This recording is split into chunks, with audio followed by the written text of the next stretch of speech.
Bismillahirrahmanirrahim. Assalamualaikum warahmatullahi wabarakatuh. Dosen komunikasi ngono kuwi ya tutuke. Nyenengke top. Aku ket mau mikir piye balese garapi piye iki. Ora kecekel e. Mesake. Iki ilmune bapakmu ya jare tapi aja ngomong-ngomong. Saya kemarin sudah sempat dikirimi prolognya tentang judul hari ini. Saat demo batuk, saya nyari bumi. Terusannya apa jane? Toepate.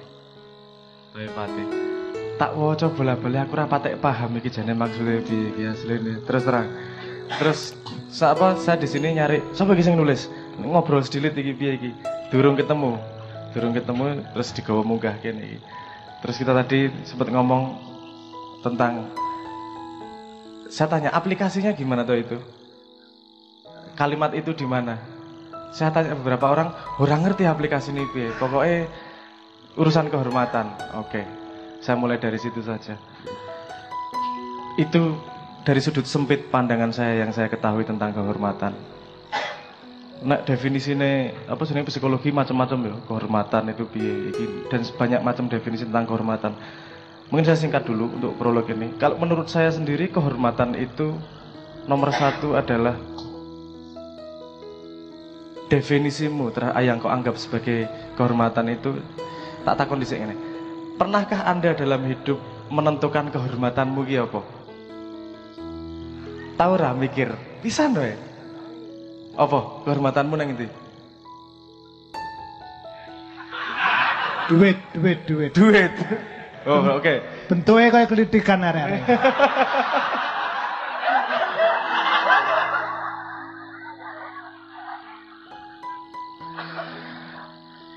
Iku apa sih nek kehormatanmu duit. Jadi petanya begini, kalau kowe ra duit merasa tidak terhormat, nek duit akeh merasa sangat terhormat, ngono ya? Oke. Ono meneh yang punya definisi lain? Hah? Perempuan. Hah? Nek duwe pacar ki kehormatan ngono. Oke ya mesake tenan. Pengalamanmu nek dipacari penyiksaan, Mas. Saya iki isik men dalam dunia mimpi ra apa-apa arek-arek bayangane duwe pacar ki kehormatan iku. Apa seneng nek kowe duwe pacar ki kehormatan. Sik pacare tambah ayu kowe tambah terhormat apa tambah akeh kowe tambah terhormat? Tambah akeh gundulmu. Ya, oke. Ora apa-apa, aku pengen ngerti arek-arek. Oke. Jadi kalau kehormatanmu adalah pasangan, semakin banyak pasanganmu, kowe merasa terhormat. Oke. Ono meneh ra liyane? Hah? Rambut dawa.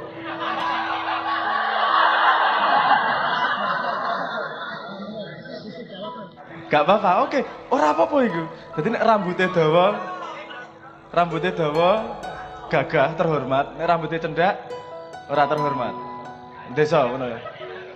Sampean desa berarti masih ngomong rambutnya ra dawa berarti tidak terhormat ya. Di sini orang banyak mendefinisikan tentang kehormatan dalam dirinya. Yang pasti terjadi adalah ketika definisinya tentang kehormatan itu terlanggar atau terlewati, dia akan punya reaksi yang keras terhadap itu. Nek kehormatanmu duitmu dijikuk sedidik karo wong ya nesune ra karuan. Kowe merasa terhina lahir batin. Nek misalnya duwe pacar dipedhot pacare ngono terhina lahir batin. Rambutnya cendak itu kecekel polisi piye kowe? Terhina lahir batin juga berarti. Ya. Jadi itu menurut saya ketika kita belum bisa mendefinisikan kehormatan masing-masing diri kita sendiri, kita masih akan terbawa dengan konsep kehormatan secara bersama. Itu yang dibangun oleh keadaan, dibangun oleh cuaca, dibangun oleh media-media, TV-TV, sehingga kehormatan yang ada dalam diri kita tidak otentik dari dalam diri kita sendiri. Itu yang paling berbahaya. Karena nanti nek aku melu cara berpikir itu aku wis nesu kan biyen nang Jakarta iki. Dilokke raine elek, dilokke bahasane medhok kok dadi penyanyi. Bar kuwi aku ngangkat kresek lho. Ini shock saya. Waktu itu ya saya cerita sedikit tentang apa namanya perjalanan ketika menjadi artis.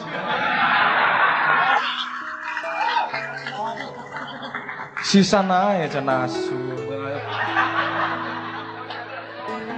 Itu waktu itu memang tidak niat jadi artis, isin aku rek tenan. Apa jenenge? Satu secara naluriah di keramaian itu tidak nyaman. Neng mall, neng keramaian, apalagi di depan panggung gini nih. Orangnya lebih senang di tempat yang sunyi. Yo yang karang anak Cak Nun gue digeret-geret terus tadi selama-lama kebiasaan. Tapi memang naluri saya seperti itu. Waktu itu ketika saya sinau musik, urusannya bukan saya pengen iso main musik, senang musik. Saya dendam, penasaran waktu SMA waktu itu. Waktu SMA, zamane SMA itu saya sekitar tahun 9. Tuane rek langsung. Tahun 9. Berapa ya? 96 lah, 95, 96. Itu bene wong sing rame waktu itu Guns N' Roses ya. Guns N' Roses bangsane kuwi lah, Guns N' Roses. Ya, waktu itu keadaannya saya lagi sedih karena tidak diterima cintanya oleh seorang wanita. Jijik tenan lah. Biasa cah nom ngono ki biasa pengalaman gue. Kuwi dudu kehormatan waktu itu. Ora apa-apa. Kuwi namanya iseng-iseng berhadiah ngono lho, nembak iseng-iseng nek ora ya ora berhadiah berarti ora berhasil ngono wae. Konsepnya ngono dadi ra loro ati nek ditolak, tenang ae. Enggak, tapi waktu itu aku tresno karo bocah tenan.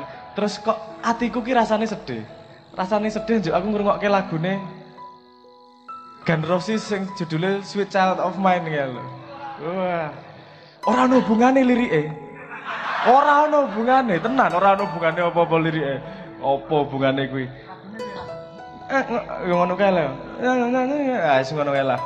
Ora cocok aku tadi iku. Nah, tapi yang saya rasakan waktu itu mood dalam diri saya berubah. Kok rodok hanya karena mendengar lagu yang 4 menit iki kok berubah ya kondisi hatiku. Aku juga iki ono sesuatu iki mesti. Dari ada yang namanya musik merubah karena tidak ada konteksnya, cuman suara, lirik era ono hubungannya, tapi kenapa itu bisa merubah dalam diri saya? Nah, itu asal mula saya sinau musik. Urusannya penasaran, bagaimana bisa gelombang suara bisa merubah mood manusia. Nah, jadi penelitian saya urusannya itu waktu itu. Nah, penelitian panjang gini, mau nggak mau kemudian masuk musik, tahu chord, tahu apa dan segala macam. Urusannya karena pengen tahu itu sebenarnya. Dudu pengen dadi band. Nah, waktu itu selesai kuliah, uteknya rada panas. Niat istirahat 1 jam, 1 tahun. Istirahat 1 tahun lah, uteknya wis ngeluh, wis panas. Sinaune ra cetha, angka-angka dina-dina. Utangnya. Utang ki ora kudu utang duit, utang budi, utang diomongke kuwi lho. Kowe kan krungu ta berkali-kali wis tak sekolah kene Kanada ra pinter, ngono kuwi beban itu. Itu tuh beban rumah kamu. Utang ngono kowe itu lumayan beban. Oh, utang ki ra perlu utang duit ngono wis mare stres kuwi. Apa sih? Merusak kehormatan. Nyun sewu. Oke.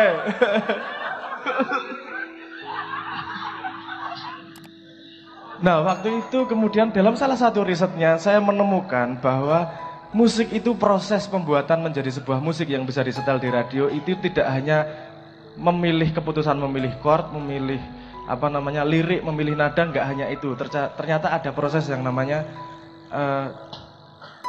mixing, mastering. Nah, itu ternyata sangat mempengaruhi apa yang didengarkan oleh manusia. Karena saya belajar itu daripada ngerusak lagu wong, saya gawe lagu. Yang tak mixing dewe, tak mastering dewe. Saya pengen lihat kalau tak giniin efeknya gimana di mood dan seterusnya.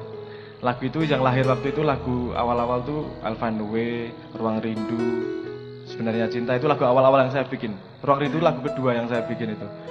Itu dalam rangka riset. Nah, dalam waktu istirahat itu, waktu di Jogja, ya ora ono bayangan dadi artis soalnya. Dadi ya ora enggak pernah sekalipun mendatangkan demo ke label ya ora. Tapi kebetulan ada temen yang suka lagu itu terus nyetel neng apa jenenge? Warung warung makannya, terus didengarkan oleh produser dan diminta ke bikin album di label. Saat itu jeneng Leto wae ra ono. Ya apa jenenge terus ya wis ora apa-apa dinggo wae gimana gitu. Terus iki gawe profile, piye gawe profile band iki kudu gawe profile kok. Oh iya, pernah ngopo ya ora tau ngopo-ngopo ya. Jadi profile kosong ae. Ya manggung berkali-kali ning ora tau band-bandan. Manggune teater, manggungnya pantomim, ora ono hubungane karo band-bandan. Terus nama band, ngelu iki nama band apa iki ya? Iki aduh. Iki Dewa wis dijikuk, Dewi wis dijikuk, Sultan wis dijikuk, Wali wis dijikuk, iki Noah tekan Nabi wis dijikuk. Nek arep dhuwur meneh ya Gusti Allah iki, mosok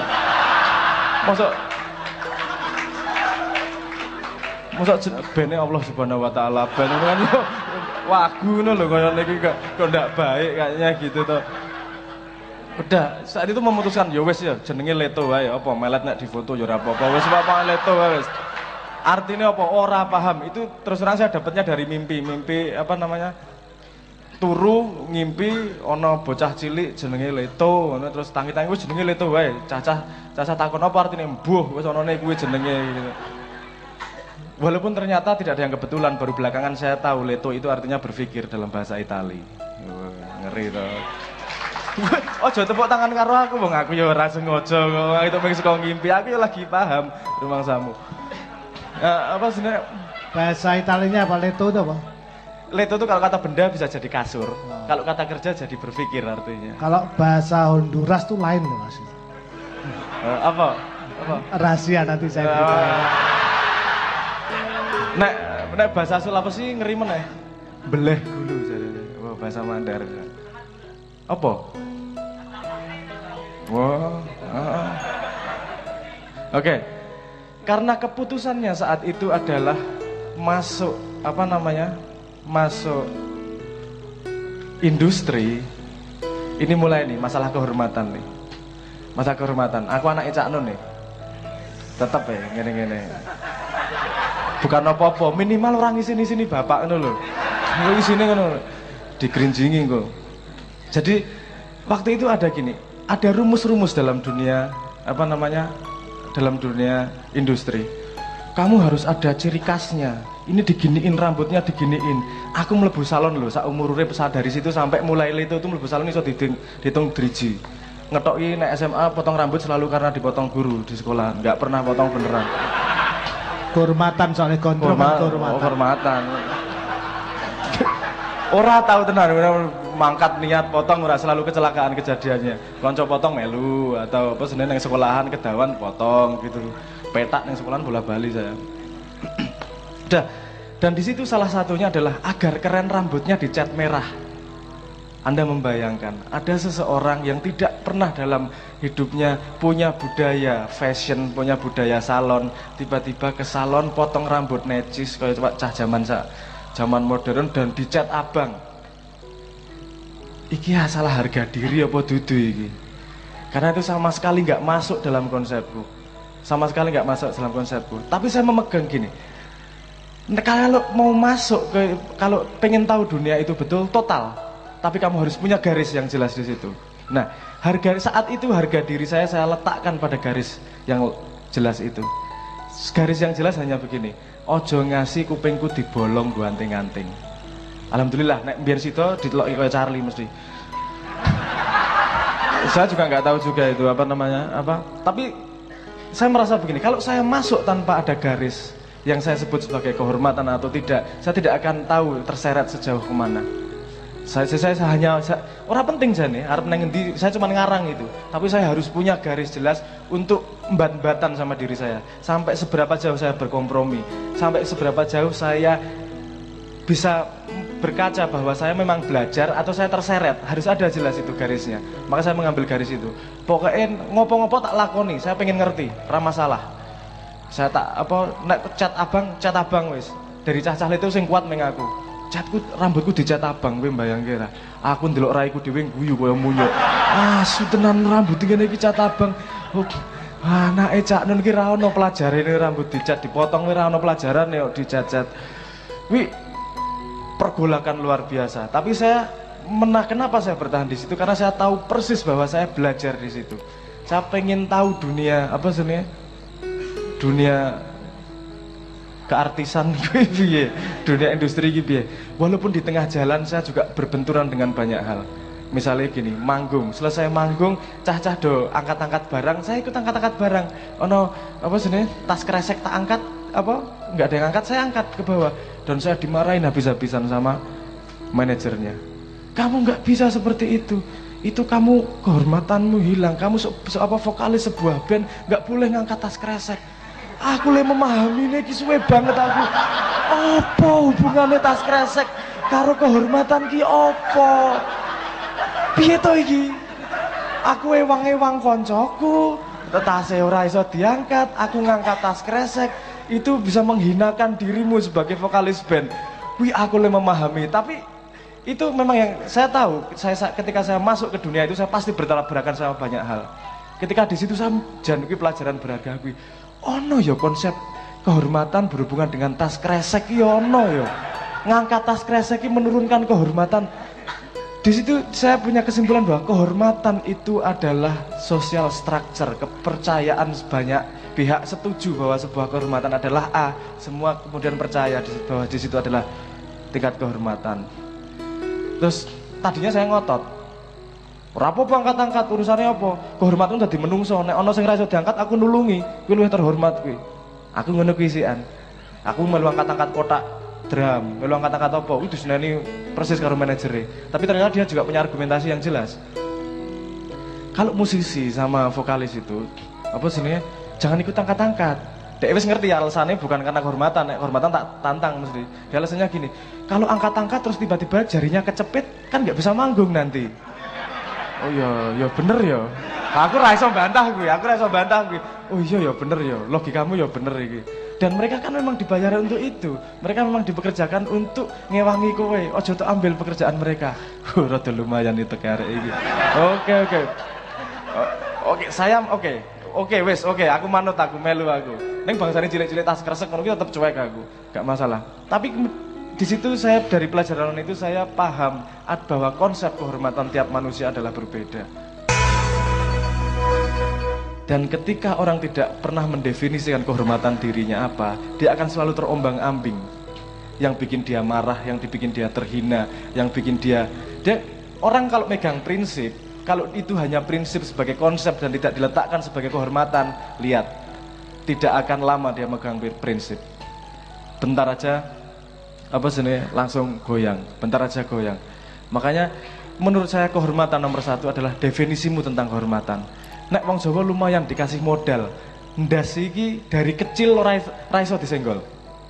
Itu sudah naluriah. Ono sing nyenggol nesu. Itu dan saya hanya menemukan di sini.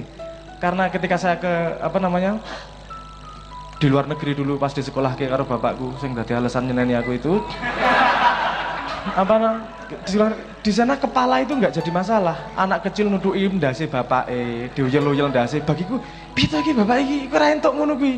Kuwi karo kanca ngono iki itu butuh kedekatan tertentu untuk nyekel-cekelan ndas. Ora iso saling ketemu njuk langsung usap-usap ndas, ora iso ngono kuwi. Iki bagi saya tidak masuk, tapi memang sosiologinya berbeda. Dan saya tidak pernah belajar urusan kepala itu. Saya merasa itu naluri. Oke, berarti ini modal ini. Ini modal sebuah konsep di mana harus bisa saya kembangkan. Itu kan wadah. Kemudian saya kembangkan ke kehormatan itu definisinya di mana. Kemudian di Jakarta, di area Jakarta yang saya terkenal sebagai wong desa. Kelambine satu baju dile itu kalau Anda lihat di TV itu semua 100% dikasih itu. Karena ra ngerti milih klambi iki ra ngerti logikane, iki luwih apik sing iki apa sing iki, ya padha wae klambi yo sementing nutupi aurat to. Enggak paham, tapi kan ada stylistnya memilihkan dan dikasih gini-gini ya melu wae. Dan ya saiki ra ono leto klambine ra tau ganti. Iki aku duwe koko iki karena wingi diundang neng pesantren neng Jepara, aku ora nggo klambi lali aku. Terus ditukokke koko 80.000 lumayan duwe koko saiki nek mak iyahane iso klambi koko rada ngiyai, rada nyustat. Lumayan, apik lah. Lumayan lah. Oke. Nah, jadi kembali ke itu tadi. Kalau kita banyak ngomong tentang perjuangan, kalau perjuangan yang kita lakukan bukanlah kehormatan dari hidup kita, lihat tengah jalan pasti berbelok. Kalau apa yang kita lakukan bukanlah kehormatan kita, itu pasti akan di tengah jalan akan sangat gampang berbelok. Dan kalau kehormatan diletakkan pada hal-hal yang tidak substansial, Anda akan marah dan gampang jatuh pada hal-hal yang ora penting. Apa misalnya gini, kehormatan ki ya duwe bojo ayu. Tekan mati modar kowe. Bojone wong mesti luwih ayu menurut bojone daripada bojomu menurutmu. Ya kan? Jadi apa namanya? Meletakkan kehormatan dalam diri sendiri itu menurut saya tidak boleh dilepaskan secara natural. Itu harus didefinisikan betul-betul dengan diri kita. Kalau kita mendefinisikan kehormatan kita adalah pada lakuku misalnya, pada pencarianku kehormatannya, pada perjuanganku. Kemudian nek kowe dihina yang lain, itu tidak menyenggol kehormatanmu dan itu tidak gampang mengganggumu. Yang mengganggumu adalah hal-hal substansial yang berhubungan dengan tujuan hidupmu. Ketika tujuan hidupmu, prinsipmu adalah kehormatanmu, itu adalah modal utama berjuang. Sebelum kita mendefinisikan itu, lihat angkatan berapa saja yang tidak belok di pertengahan jalannya. Semua berangkatnya dengan idealisme, dengan prinsip, dengan perjuangan, sampai pada titik tertentu belok, belok, belok dan kalah sama itu semua. Karena dia tidak memulai dengan meletakkan itu sebagai kehormatan dirinya. Kalau itu sudah jadi kehormatan dirinya, di tengah jalan kamu mau belok, kamu malu sendiri sama dirimu karena kamu memperhinakan dirimu sendiri. Wong iki tak cekeli sebagai kehormatan kok tak khianati sendiri. Nah, kita ngomong definisi kita kehormatan dirimu di mana, baru kita ngomong berjuang. Itu dulu. Matur nuwun. Assalamualaikum warahmatullahi wabarakatuh.